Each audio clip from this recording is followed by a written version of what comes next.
All right, so we're going to talk about neck cranks today, which you don't see very often in modern sport jiu-jitsu, which, depending on how you look at it, can be a positive and it can also be a negative. Because back when I first started jiu-jitsu, at least here in the Midwest, wrestling was a big deal here in Ohio. So a lot of people, if they were any sort of grappler, they were probably a wrestler. So they most likely came from a wrestling background. Back then, there was less interest in mixing martial arts and learning. Like that mixed martial arts, MMA kind of mentality didn't really come till later on. It was very much style versus style. So jiu-jitsu was pretty much winning everything as far as mixed martial, or well, no holds barred is what they call it back then. And so what we had a lot of times was when people would come in, they would come in from whatever their background was because they wanted to test jiu-jitsu. They didn't necessarily respect it yet. They didn't necessarily always want to learn it. They wanted to see if they could beat it, right? They wanted to kind of take the challenge, so to speak.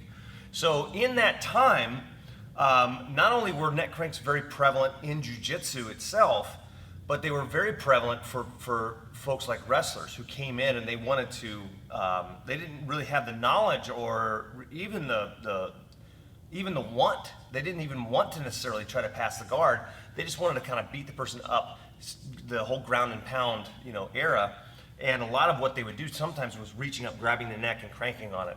And head control is a massive thing when it comes to self-defense or grappling in general. And so we learned early on how to defend those types of attacks because they were very, very, especially when you're dealing with someone who's much, much bigger, much stronger, they can be very devastating. So we had to learn how to defend our necks. And so we do a lot of this in our academy, from side control, from the mount position.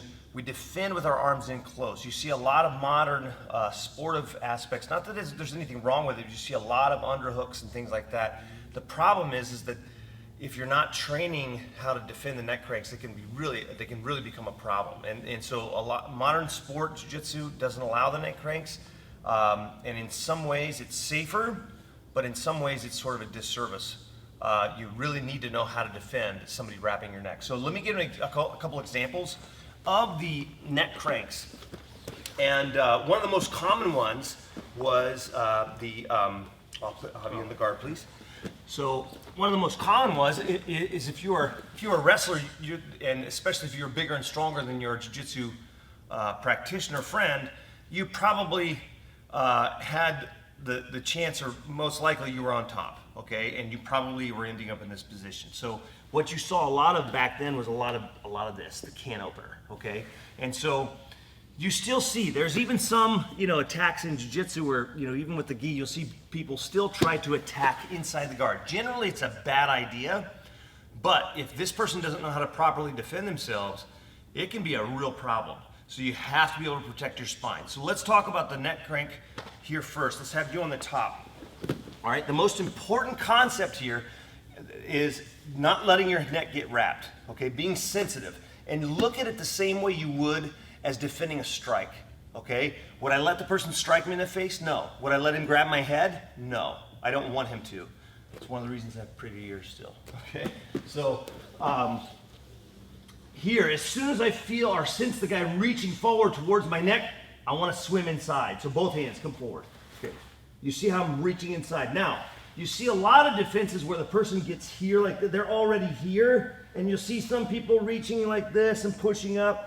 That very well may work against somebody who's not as big and strong as you, but I don't see this as, it's never been a very good option for me, okay? So here, when he does this, there's also people who will try to do this. They'll try to sit out. It's not a bad way to go, but again, if the person here knows how to use their weight and compress you and keep your weight and hips on the floor, if they're hooking behind the head here and they're driving the weight down on my hips, it's going to be very hard for me to escape, okay? So my reaction has to be very quick, okay? So we talked about very important principle, not letting your neck get wrapped. The next one is controlling and being in control of your spine, never letting them control your spine and being flat. If I stay flat here and he reaches forward, he gets a hold of my head, I need to swim inside, but I need to cut the angle. So now if he's still cranking on my neck, look, my hips can go back and it helps protect, because my spine is not in an isolated position, and now it doesn't hurt my neck so bad. And so these types of compressions and neck cranks, they're banned in a lot of sportive aspects for a good reason. They're kind of dangerous, right? They can really cause damage here.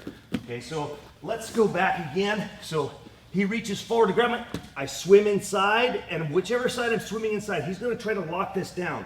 So I have to make some space. Right now, if he's stronger than me, this is hard for me to swim this through. But if I move my hips, now my body changes the angle, and now I have a chance to attack the arm, okay? So be reflexive there. As soon as the person starts to reach, before they lock you down, you need to get your hips in action. You need to be moving, okay? Not letting your neck get stuck in a position like that. Okay, now, another very common and very simple but effective headlock or crank position is just the standard headlock. And sometimes this arm gets stuck up like this here.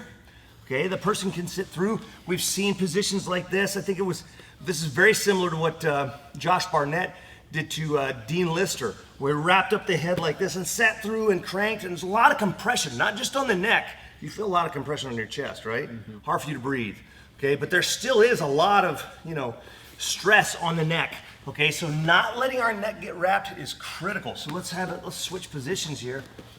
So if I'm here, let's say he starts in side control and he goes to wrap my neck. You see where my hands are at. If I have an underhook here, he's got a chance in wrapping. Oh man, this is bad news.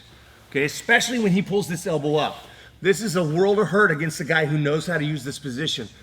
So I like having my hands on the inside so I can defend punches, headbutts, whatever. But if he tries to wrap my neck, I create the frame. Wrap the neck. Go ahead. Okay, and I just comb my hair. Okay, I never allow them to wrap the neck in this position. So I don't want him to wrap me with this arm. I don't want him to wrap me with that arm. So I follow him here. Okay, and this gives you a good opportunity to get out and prevent a situation from going from bad to worse. Okay, so my suggestion, keep your hands inside. If you can protect your neck from getting wrapped, you're probably developing the sensitivity and the capabilities to prevent your head from getting punched. So when you draw that correlation, staying inside is a little bit safer, okay? And so, maybe the underhooks positions and a lot of times can really allow you to force the escape, and that's helpful for competition, not so much for developing good jiu-jitsu against somebody who's bigger, stronger, faster than you. So keeping yourself safe and surviving is much more important. Never let them wrap your neck if you can prevent it at all. And if you're having difficulties with those positions, try that out. Keep your arms on the inside, stay nice and safe, and don't get neck cranked, okay? It sucks. Like, subscribe, all that good stuff. We'll see you soon.